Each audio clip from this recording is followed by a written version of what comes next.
ఈ నెల 17వ తేదీ అంటే జూలై 17, 2024 బుధవారం రోజు తొలి ఏకాదశి. ఎంతో పవిత్రమైన విశేషమైన రోజు ఇది. ఈ రోజు రావి ఆకులతో ఇలా చేశారంటే మీ ఇంట్లో ధనవర్షం కురుస్తుంది, లక్ష్మీనారాయణల ఆశీర్వాదం కలిగి సకల ఐశ్వర్యాలు కలుగుతాయి. మరి ఏం చెయ్యాలో ఇప్పుడు ఈ వీడియోలో తెలుసుకుందాం. జూలై 10వ తేదీ అనగా ఆషాఢ శుద్ధ ఏకాదశి రోజు తొలి ఏకాదశి. ఈ రోజున పూర్వకాలం సంవత్సరం ఆరంభంగా భావించేవారు. ఈ రోజు విష్ణుమూర్తి పాలకడలిపై యోగ నిద్రలోకి వెళ్తాడని, స్వామి నిద్రించే రోజు కాబట్టి దీనిని శయన ఏకాదశి అని కూడా అంటారని పురాణాలు చెబుతున్నాయి. ఈ రోజు శ్రీ మహావిష్ణువును హిందువులు భక్తి శ్రద్ధలతో పూజిస్తారు. ఈ విధంగా స్వామిని ఆరాధించడం వెనుక దీపారాధనకు ఎంతో ప్రాధాన్యత ఉంది. కొంతమంది తెలియక ఈ రోజు ఈ చిన్న పొరపాటు చేయడం వల్ల ఫలితం శూన్యంగా అయిపోతుంది. చాలా మందికి తెలియక దీపారాధనను ఆ విధంగానే భూమిపై వెలిగిస్తారు. దీపారాధన నేలపై వెలిగించకుండా ఏదైనా ఆకుపై వెలిగిస్తే సకల శుభాలు కలుగుతాయని శాస్త్రాలు చెబుతున్నాయి. ఈ రోజు కనుక దీపారాధన చేసే సమయంలో రావి ఆకులను ఉంచి దానిపై ప్రమిదను ఉంచి దీపారాధన చేయడం వల్ల కలిగే పుణ్యాన్ని తెలుసుకుంటే మీరు ఖచ్చితంగా ఆశ్చర్యపోతారు. రావి చెట్టు అంటే శ్రీ మహావిష్ణువుకు ఎంతో ప్రీతిపాత్రమైనది. అందుకే రావి చెట్టు ఆకుల మీద దీపారాధన కుందులు ఉంచి లేదా ప్రమిదల్లో ఉంచి దాని మీద దీపారాధన చేసినట్లయితే విష్ణుమూర్తి అనుగ్రహం చాలా సులభంగా కలుగుతుంది. అదేవిధంగా త్రిమూర్తి స్వరూపంగా రావి చెట్టును పూజిస్తూ ఉంటారు మన హిందువులు. రావి చెట్టు త్రిమూర్తి స్వరూపం. త్రిమూర్తుల అనుగ్రహం కలగడానికి, ఆర్థిక ఇబ్బందుల నుండి బయటపడ్డానికి ఎంతో పవిత్రమైన ఈ తొలి ఏకాదశి రోజు రావి చెట్టు ఆకు మీద ప్రమిదను ఉంచి ఇంట్లో దీపారాధన చేయాలి. ఇలా చేస్తే ఉత్తమ ఫలితాలు కలుగుతాయి. ఇలా చేసే సమయంలో ఏ విధంగా దీపారాధన చేయాలో ఇప్పుడు ఈ వీడియోలో తెలుసుకుందాం. ఈ విధంగా మీరు రావి చెట్టు ఆకు మీద దీపారాధన చేసే సమయంలో ఈ రావి చెట్టు ఆకు కాడ అనేది భగవంతుని ఫోటో వైపు ఉండాలి. రావి చెట్టు ఆకు చివరి భాగం మన వైపు ఉండాలి. ఇలా ఎప్పుడూ కూడా రావి ఆకు మీద దీపారాధన చేయాలి. ఈ రోజు అంటే తొలి ఏకాదశి రోజు ఈ విధంగా దీపారాధన చేస్తే రాహు కేతు దోషాలు తొలగిపోతాయి, శని బాధలు తొలగిపోతాయి, నవగ్రహాలను సులభంగా ప్రసన్నం చేసుకోవచ్చు. కాబట్టి అఖండ ఐశ్వర్య ప్రాప్తి కలిగి సకల దోషాలు తొలగిపోవాలంటే తొలి ఏకాదశి రోజు ఈ విధంగా రావి ఆకు ఉంచి దానిపై దీపపు కుందెలు లేదా ప్రమిదను ఉంచి దీపారాధన చేయాలి. రావి చెట్టు ఎన్నో విశేషాలతో కూడుకుంది. శాపాలు, దోషాలు, పూర్వజన్మ కర్మలను ఈ రావి చెట్టు తొలగించగలదు. అందుకు మీరు చేయాల్సిందల్లా రావి చెట్టును పూజించడమే. అంతేకాకుండా ఇంట్లో రావి చెట్టు ఆకులను దేవుడి మందిరంలో పెట్టి దానిపై దీపం వెలిగించడం ద్వారా శాప, దోష, కర్మ ఫలితాలు ఉండవు.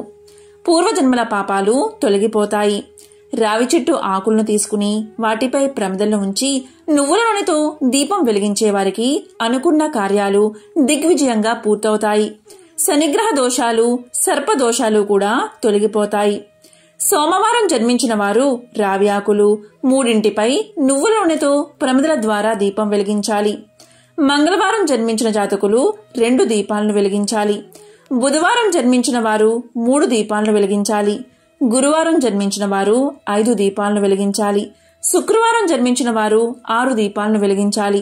శనివారం జన్మించిన వారు 9 దీపాలను, ఆదివారం జన్మించిన వారు 12 దీపాలను రావి ఆకులపై ప్రమిదలను పెట్టి నువ్వుల నూనెతో దీపం వెలిగించాలి. దీపం వెలిగించాక ఆ దీపం ముందు కూర్చుని దోషాలన్నీ తొలగిపోవాలని ప్రార్థించాలి. ఇలా చేస్తే దోషాలు తొలగి శుభ ఫలితాలు కలుగుతాయి. రావి చెట్లు ప్రతి ఊర్లోనూ ఉంటాయి. వృక్షాలలో రావి చెట్టు పరమ పవిత్రమైనది అని శ్రీమద్ భాగవతంలో సాక్షాత్తు శ్రీకృష్ణ భగవానుడే చెప్పాడు. పరమ పవిత్రమైన రావి చెట్టు కింద భక్తులైన హిందువులు తమ ప్రాణాలను సైతం సంతోషంగా విడిచిపెట్టడానికి ఇష్టపడతారు. రావి చెట్టు విష్ణు నివాసంగా పురాణాలు చెబుతున్నాయి.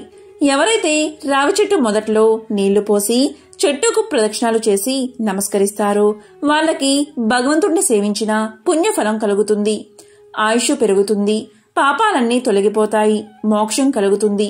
రావి చెట్టు ఏ ఊర్లో అయితే అధికంగా ఉంటాయో ఆ ఊర్లో అందరూ ఆరోగ్యంగా జీవిస్తారు. ఎందుకు అంటే రావి చెట్టు నుండి ప్రాణవాయువు అధికంగా వస్తుంది. రావి చెట్టు సమీపంలో నివసించే వారికి ఆయురారోగ్యాలు కలుగుతాయి. అంతేకాదు రావి చెట్టు నుండి వీచే గాలి వాతావరణ కాలుష్యాన్ని పోగొడుతుంది. స్వచ్ఛమైన ఆరోగ్యవంతమైన గాలిని మానవులకు పంచుతుంది రావి చెట్టు. కుటుంబంలో ఆపదలు వచ్చినా, ఆర్థికపరమైన ఊడిదుడుకులు వచ్చినా వాటిని తొలగించుకోవాలి అంటే రావి చెట్టు ఆకులతో ఈ చిన్న పరిహారం ఎవరైతే చేస్తారో ఆ ఇంట్లో సకల సంతోషాలు ఉంటాయి.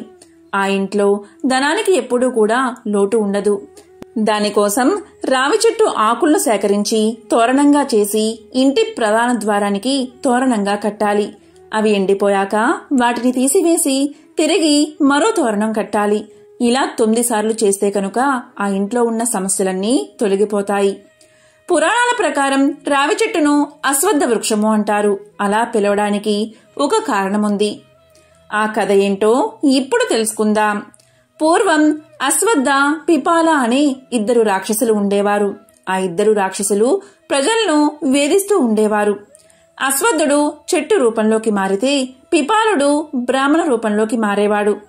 పిపాలుడు దారిన పోయేవారిని పిలిచి ఆ చెట్టు పవిత్రమైనది అని, దాన్ని తాకితే పుణ్యం పొందుతారని నమ్మ పలికేవాడు. ఆ మాయ మాటలు నమ్మి బాటసారులు ఆ మొక్కను తాకేందుకు దగ్గరకు రాగానే అశ్వత్థుడు ఆ మనుషుల్ని తినేవాడు. ఇలా ప్రజల్ని వేధిస్తున్న ఆ రాక్షసులిద్దరినీ శనిదేవుడు సంహరించి ప్రజలకు రక్షణ కల్పించాడు.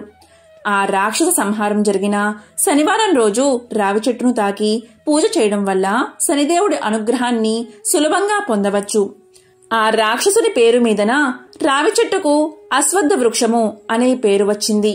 శనివారం రోజు రావి చెట్టులో లక్ష్మీదేవి ఉంటుందనే నమ్మకం చాలా మందికి ఉంది.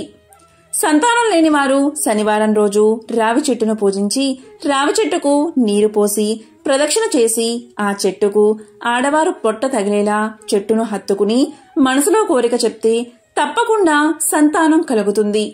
ఈ విధంగా మన పూర్వీకులు పాటించి ఎన్నో ఉత్తమ ఫలితాలను పొందారు.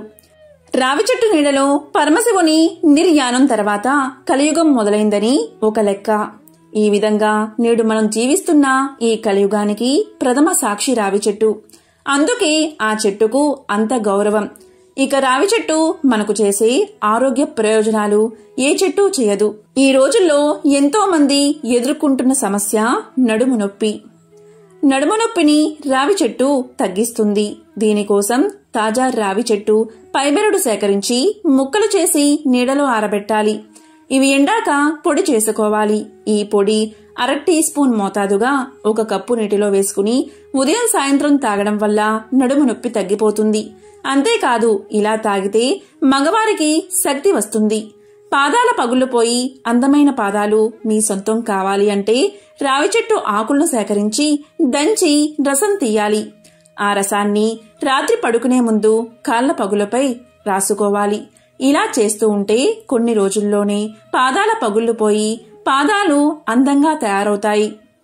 ఇక దంతాలు గట్టిగా మారాలి అంటే రావి చెట్టు బెరడును కషాయంగా కాచి ఆ నీటితో పుక్కిలిస్తే దంతాలు చిగుళ్ళు గట్టిగా మారతాయి. ఇక పిల్లలకు పెద్దలకు మెదడుకు బలం కలిగి జ్ఞాపక శక్తి పెరగాలి అంటే రావి చిగుళ్ళు 10 తీసుకుని 1 అర గ్లాసు పాలలో వేసి మరిగించి వడబోసుకుని దానికి పటిక బెల్లం చూర్ణం కలుపుకుని రోజూ తాగుతూ ఉంటే అపారమైన మేధాశక్తి జ్ఞాపక శక్తి కలుగుతాయి. ఇంకా నోటిపూత సమస్య చాలా మందిని వేధించే సమస్య. నోటిపూత వస్తే రావి చెట్టు పై బెరడు తీసుకుని నీటితో అరగదీసి ఆ గంధాన్ని అక్కడ రాసుకుంటూ ఉంటే నోటిపూత శాశ్వతంగా తొలగిపోతుంది. నోటి పగుళ్లు కూడా తొలగిపోతాయి. కాబట్టి రావి చెట్టు వల్ల ఇన్ని ఆరోగ్య ప్రయోజనాలు ఉన్నాయి. హిందువులు రావి చెట్టును సాక్షాత్తు లక్ష్మీనారాయణ స్వరూపంగా భావించి పూజిస్తూ ఉంటారు. కాబట్టి ఎంతో పవిత్రమైన ఈ తొలి ఏకాదశి రోజు ఏమీ చేయకపోయినా సరే మీరు పూజ చేసే సమయంలో మీ పూజా గదిలో దీపారాధన చేసే సమయంలో దీపారాధన కుందుల కింద లేదా ప్రమిదల కింద రావి ఆకుల నుంచి దీపారాధన చెయ్యండి. ఇలా చేయడం వల్ల అన్ని రకాల సమస్యలు తొలగిపోయి సకల శుభాలు కలుగుతాయి. ఓం నమో నారాయణాయ. ఓం నమో భగవతే వాసుదేవాయ.